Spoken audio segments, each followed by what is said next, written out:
All right, Miles, let's talk about North Carolina Tar Heels football. And there is some big news to talk about North Carolina. Obviously, this was a team had a really hot start the first 3 quarters of the season, kind of had a disappointing end to the season, but they have a chance going to a key bowl game against Oregon to really end the season on a strong note. And before I hand it over to you, Miles, talk about the story with the University of North Carolina. We want to hear from Tar Heel fans in the comment section below.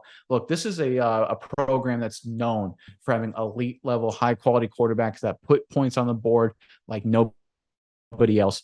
We want to hear from you in the comment section below. Give us the quarterback who you think is the best in this program history, number one quarterback all time, Tar Heel history. Let us know in the comment section below. But Miles, give us a scoop out of Chapel Hill. Yeah, Nick, a guy that may be making this list in the near future is none other than quarterback Drake Maye, and he has given some huge transfer portal news amidst all of the things going on, Nick. You know, the offensive coordinator leaving, all kinds of other stuff. Maye has said that he, quote unquote, and here's what he tweeted, could never leave this place. I'm a Tar Heel. So he's staying around for next season. That's a pretty big deal for Tar Heels fans. He's been absolutely incredible. You know, he was throwing all kinds of touchdowns this season. He was on fire for most of it, and he looked to be unstoppable. He brought them all the way to the ACC championship game, which that cannot be understated. You know, that might not be what they wanted the outcome to be, but the fact that he got them there, that's a pretty big deal, Nick. But what do you think about Maye's performance? What do you think about him coming back next year? How big of a deal is this for the Tar Heels? It's absolutely massive because you're looking at an ACC right now, especially at the top. You look at Clemson; they're going in a different round with the quarterback position. Obviously, they're turning to Kubnik. They're the number one threats in the ACC.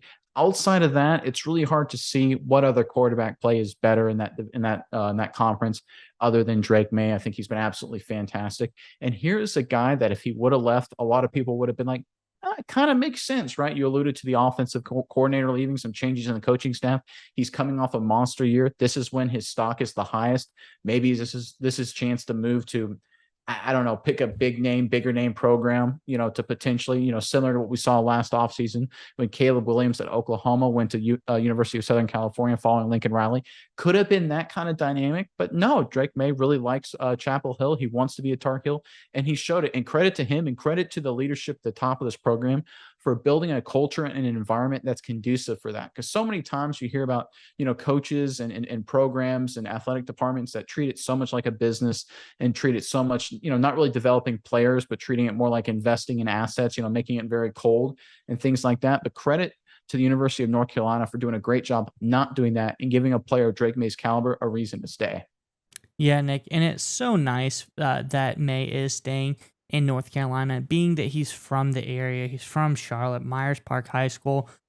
Coming out of high school, four-star recruit. He was the number 56 overall player, ninth in that quarterback class. So, homegrown talent, they get to keep it. That's got to feel good for North Carolina. And the fact that he reportedly was offered big-time money from, I believe, like 10 other schools, 15 other schools, excuse me, offered him money to leave and come there. Reportedly, Alabama was one of those schools. They're offering him all kinds of NIL, big time money to come play there. And he said, no, I'm a Tar Heel. I want to stay here. He has some connection to this school. He grew up in the area. He feels tied to it. So I think he's going to do big things here at UNC. And I think he potentially, if he has a good season, could go into the draft this next year and be probably the top quarterback in this class if he plays really well again. What do you think about that? I think there's a strong chance of it, right? The dude's 6'4", 220, can run. He can make all the throws. He's productive, plays obviously ACC big-time football. There's no reason for that not to happen.